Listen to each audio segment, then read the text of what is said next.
Okay so हम जो है एक्यूट कंडीशन के बारे में डिस्कस कर रहे थे कि अस्थमा में एक्यूट कंडीशन अगर हो तो उसमें हम कौन कौन सी जो है वो ड्रग्स यूज़ कर सकते हैं। 3 जो ड्रग्स मैंने आपको बताई थी, इसमें बीटा 2 एड्रेनर्जिक एगोनिस्ट, मतलब कि कोई भी मतलब फर्स्ट जो ट्रीटमेंट प्रोटोकॉल हम यूज़ करते हैं वो ये है। उसके बाद जो है मिथाइल सिंथेसिस है, उसके बाद कोलिनर्जिक एंटागोनिस्ट हैं, ये हम जो है वो सेकेंड प्रोटोकॉल के लिए जो है वो यूज़ करते हैं। एक्यूट कंडीशन के बारे में मैं आपको डिटेल के साथ डिस्कस कर चुकी हूँ। आज हम डिस्कस करेंगे स्टीरॉयड्स हम कब देते हैं। ये हम मोस्टली जो है ना वो क्रोनिक कंडीशन में देते हैं, ठीक है। क्रोनिक कंडीशन में आपसे डिस्कस की है कि क्रोनिक कंडीशन ऐसी कंडीशन होती है जिसमें जो है लंग्स में जो है वो परमानेंट जो है वो डिफॉर्मिटी प्रेजेंट हो, ठीक है। जो पेशेंट है वो काफ़ी अरसे से जो है ना वो ट्रीटमेंट ले रहा हो, 3 वीक से जो है ना वो अबव इसको इस कंडीशन जो है डेवलप हो चुकी है, उसको हम बोलते हैं क्रोनिक कंडीशन, ठीक है। इसमें पेशेंट जो है वो रोज़ाना ही कोई ना कोई जो है वो मेडिसिन लेता है, उसमें जो है हम कॉर्टिकोस्टेरॉइड्स जो है वो उसको जो है ट्रीटमेंट के लिए प्रोवाइड करते हैं, ठीक है। अब जो कॉर्टिकोस्टेरॉइड्स है ना, इसका सबसे पहले हम मैकेनिज़्म देखेंगे, ठीक है। और देन जो मैं आपको इसकी जो मेडिसिन है वो बताऊंगी कि हम कौन कौन सी इसमें जो है वो मेडिसिन यूज़ करते हैं। सो मैकेनिज़्म ऑफ एक्शन इसका क्या है। अब देखें, मैकेनिज़्म ऑफ एक्शन जो है ना इसका बहुत ही सिंपल सा है। बायोकेमिस्ट्री में हम इसको ऑलरेडी डिस्कस कर चुके हैं। फास्फो जो है ना लाइपेस, ठीक है, फास्फो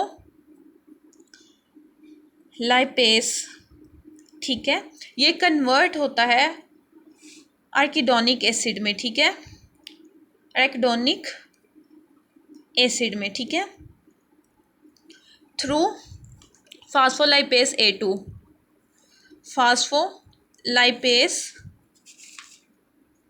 A2, ठीक है। फास्फोलाइपेस जो है ना वो एराकिडोनिक एसिड में जो है वो कन्वर्ट होता है थ्रू फास्फोलाइपेस A2, ठीक है।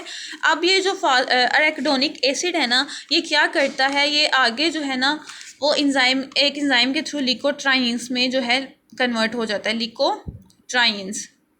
लिकोट्राइंस जो है ये बनाता है, ठीक है। अब जो कॉर्टिकोस्टेरॉइड्स है ना, इसमें क्या होता है, इसको एराकिडोनिक एसिड जो है ना इसको यहाँ से फास्फोलाइपेस है ना, इसको ही जो है ना वो ख़त्म करवाना होता है कि वो एराकिडोनिक एसिड जो है ना उसको लिकोट्राइंस में कन्वर्ट ना कर सके। अब इसका मकसद क्या है, जो लिकोट्राइंस है ना ये अपने डिफरेंट जो है ना वो मीडिएटर्स रिलीज़ करता है, जिसमें है C4 है, E4 है, लिकोट्राइंस C4 है, लिकोट्राइंस E4 है, उसके अलावा लिकोट्राइंस D4 है। इनका क्या काम होता है, ये इन्फ्लेमेशन कॉज करवाते हैं, ठीक है, इन्फ्लेमेशन कॉज करवाते हैं, इडीमा करवाते हैं, कॉन्स्ट्रिक्शन करवाते हैं वॉल्स में। जो ब्रोंकाई की वॉल्स है ना, जो हमने पहले ही जो रिस्पायरेशन में प्रॉब्लम हो रही है, अब मज़ीद ये इन्फ्लेमेशन करवाएंगे, लिकोट्राइंस इडीमा करवाएंगे तो मज़ीद जो है वो रिस्पायरेशन में प्रॉब्लम होगी। जो है अगर अस्थमेटिक पेशेंट है उसको मज़ीद जो है वो इसमें जो है वो प्रॉब्लम्स काफ़ी ज़्यादा फेस करनी पड़ेंगी। तो इसलिए हम जो है लिकोट्राइंस जो है ना इसको इनहिबिट करवाते हैं कि लिकोट्राइंस जो है वो ना बने और ये अपने सेल मेडिएटर्स को ना छोड़े, जिसकी वजह से जो इन्फ्लेमेशन और एडिमा जो है वो काज होती है वो ना हो। अब क्या करेगा, कॉर्टिकोस्टेरॉइड्स क्या करती हैं, ये आती हैं और जो फास्फोलाइपेस A2 है ना इसी को आके इनहिबिट कराती हैं ताकि एराकिडोनिक एसिड में ही कन्वर्ट ना हो और ना वो लिकोट्राइंस जो है उसमें कन्वर्ट हो और ना ही जो है वो इन्फ्लेमेशन काज करे और ना ही कोई ब्रोंको कॉन्स्ट्रिक्शन हो, ठीक है। ये इसका शॉर्ट सा मैकेनिज्म है कॉर्टिकोस्टेरॉइड्स में, ठीक है। सो इसको आपने जो है वो जहन में रखना है। अच्छा जी, अब हमने कॉर्टिकोस्टेरॉइड्स जो ड्रग्स हैं वो कैसे लेनी है और उनके क्या क्या यूजेस हैं वो मैं आपको बताती हूँ। अच्छा जी, 2 टाइप्स के जो ना कॉर्टिकोस्टेरॉइड्स होते हैं, एक होते हैं इनहेलर, ठीक है, इनहेलर, और सेकंड जो होते हैं वो होते हैं ओरल, या फिर हम सिस्टेमिकली जो है ना उनको देते हैं, सिस्टेमिकली, ठीक है। या तो हम इनहेलर के तौर पे जो है वो कॉर्टिकोस्टेरॉइड्स देते हैं या फिर हम ओरल या सिस्टेमिकली देते हैं, ठीक है। अब हमने इनहेलर कब देना है और ओरल और सिस्टेमिकली कब देना है ये मैं आपको बताती हूँ। इनहेलर जो है ना जो हम रेगुलर ट्रीटमेंट के लिए, कोई भी क्रोनिक पेशेंट आता है और वो रेगुलर जो है ना उसका ट्रीटमेंट हो रहा होता है और उसने जो है ना ड्रग्स मस्टली जो है ना वो लेनी होती है, उसको हम इनहेलर देते हैं, ठीक है। और वो भी रोज़ाना जो है वो यूज़ नहीं करनी होती, वीक में जो है ना कुछ दिन यूज़ करनी होती है ताकि वो जो इन्फ्लेमेशन है उसको रिड्यूस कर सके, एडिमा को रिड्यूस कर सकते और रिड्यूस कर सके और जो प्रॉब्लम्स रिस्पायरेशन में आ रही हैं वो उसकी कम हो सके, ठीक है। सो इनहेलर जो है ना तब हमने देना है। अब इसमें जो है ना आपकी बुक में 5 जो है ना नेम मेंशंस हैं इनहेलर्स के, वो आपने जो है ना वो देख लेने अच्छे तरीके से कि कौन कौन से इनहेलर्स हैं। 5 नेम है, उनमें से कोई भी आप 2 से 3 जो है वो नाम अच्छे से कर लें। इनहेलर जो है वो हम कब देते हैं, जब हमने रेगुलर ट्रीटमेंट क्रोनिक पेशेंट का जो है ना वो करना होता है, तब हम जो है ना उसको इनहेलर देते हैं। अब ओरल और सिस्टमिकली कब देते हैं, कोई भी जब स्वीयर कंडीशन हो, ठीक है, पेशेंट की स्वीयर कंडीशन होता है ना, एमरजेंसी कंडीशन हो, बहुत बुरी हालत हो, ऐसी कंडीशन हो, स्टेटस एस्थमेटिक्स, ठीक है, स्टेटस अस्थमेटिक्स, ये बहुत ही सीवियर किस्म की जो है ना होती है पेशेंट की कंडीशन। इसमें बिल्कुल भी पेशेंट से बोला तक नहीं जाता, बहुत ही इसकी वो कहते हैं ना एमरजेंसी कंडीशंस के पास जल्दी से जो है ना इसको हमने एमरजेंसी में लेके जाना, वो कंडीशन होती है, कुछ भी बोला नहीं जाता पेशेंट से। तो उस कंडीशन में जो है ना हमने आईवी इंजेक्शन देना होता है, ठीक है, आईवी या फिर ओरल जो है ना वो हमने उसको देनी होती है, ठीक है ना। अब इसमें जो हम यूज़ कर सकते हैं वो है मिथाइल प्री डिनीसन जो है ना, हम इसमें मेडिसिन जो है ये यूज़ कर सकते हैं, ठीक है। जब स्टेटस एस्थमेटिक्स हो, सीवियर कंडीशन हो पेशेंट की, तब हम जो है आईवी जो है आईवी से या ओरल से जो है ना हम उसको ये ट्रीटमेंट प्रोवाइड करते हैं। और वैसे अगर हमने कोई ट्रीटमेंट जो है वो प्रोटोकॉल देना हो उसमें जो है हम इनहेलर करते हैं। वैसे तो जो है ना स्टीरॉयड से जितनी कोशिश हो ये करनी चाहिए कि स्टीरॉयड्स ना ही दिए जाएँ। बीटा एंटागोनिस्ट जो है ना वो एक्यूट में होता है, और जो इनहेलर है ना जब हम देते हैं ना, इनहेलर में इतने जो है ना वो नहीं होते, साइड इफ़ेक्ट्स नहीं होते, ठीक है, क्योंकि हम इसको ब्लड में तो ट्रांसफ़र नहीं कर रहे होते, हम इसको इनहेल करवा रहे होते हैं, तो इसमें जो है ना इतने साइड इफ़ेक्ट्स नहीं होते। फिर भी कोशिश करनी चाहिए कि स्टेरॉइड्स जो है आप ना लो। जो है ना इसमें आप अगर आप ले रहे हो तो आप जो है ना वीक में हर रोज़ नहीं लेनी, आपने कुछ मतलब कि डे बाय डे जो है ना एक दिन छोड़ के या इस तरह जो है आपने इसको अकॉर्डिंग टू डॉक्टर जैसे वो आपको प्रिकॉशंस करता है उसके अकॉर्डिंग आपने लेनी है। सो ये थी कॉर्टिकोस्टेरॉइड्स की बात। अब यहाँ पे आपकी बुक में जो है ना एक लिकोट्राइन्स जो है ना वो भी डिस्कस किए गए हैं। वो क्या है, लिकोट्राइन एंटागोनिस्ट।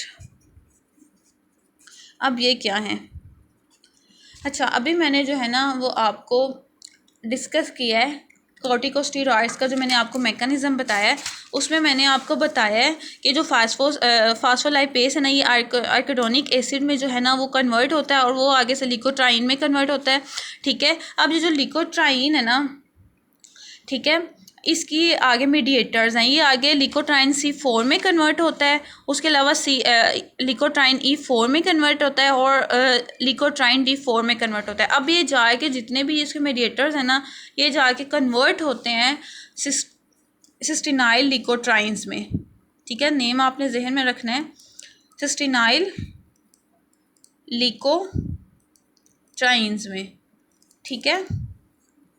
अब ये जो है ये रिसेप्टर है, ठीक है, ये जाके अटैच होता है जो ब्रोंकाई की जो वॉल्स है ना, ठीक है, फॉर एग्जांपल ये ब्रोंकाई की जो है ना वो वॉल्स हैं, स्मूथ मसल्स हैं, अब इनको जाके क्या कर देता है, कॉन्स्ट्रिक्ट कर देता है।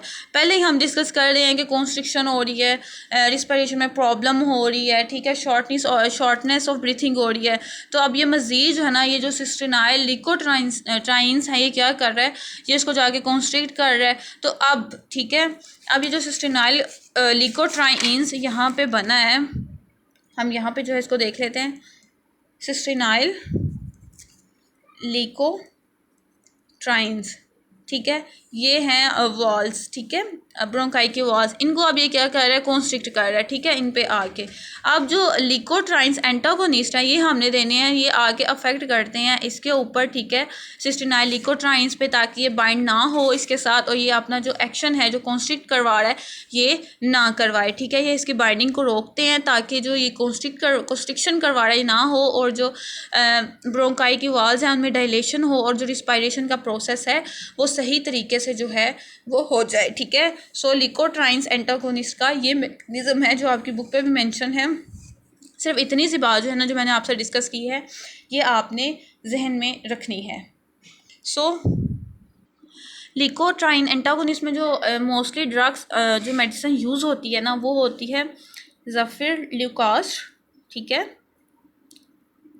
ये यूज़ होती है, और इसके अलावा जो है ना ज़िल्यूटोन जो है ना वो यूज़ होती है, ये टू जो है मेडिसिन जो है ना, ये ड्रग्स ल्यूकोट्राइन एंटागोनिस्ट में यूज़ होती है। अच्छा, आपने ये बात एक जहन में रखनी है कि ये जो है ना, ये प्रिवेंटिव थेरेपी है, ठीक है। कभी भी एस्मा के पेशेंट को, मतलब एक्यूट पेशेंट आपके पास आया है, आप उसको ये वाली रेकमेंड नहीं करते, कभी भी ये जो ड्रग्स हैं ये उसको नहीं देते। ये ऑलवेज प्रिवेंटिव थेरेपी है।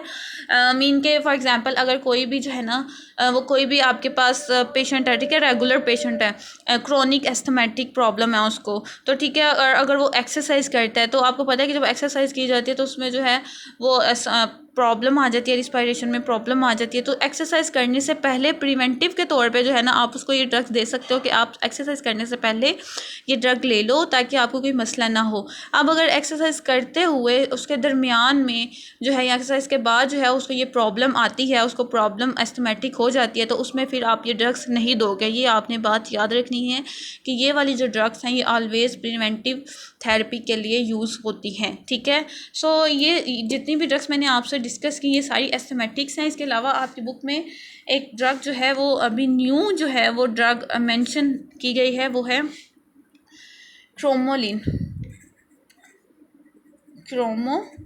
ठीक है। ये अभी जो है वो न्यू ड्रग जो है ये मेंशन की गई है, इसको इंट्रोड्यूस कराया गया है। इसका क्या काम है, ये इतनी अच्छा, ये देखें ना, इसका इफ़ेक्ट इतना नहीं है, ठीक है। ये अगर आप इतनी इफ़ेक्टिव थेरेपी के लिए ये नहीं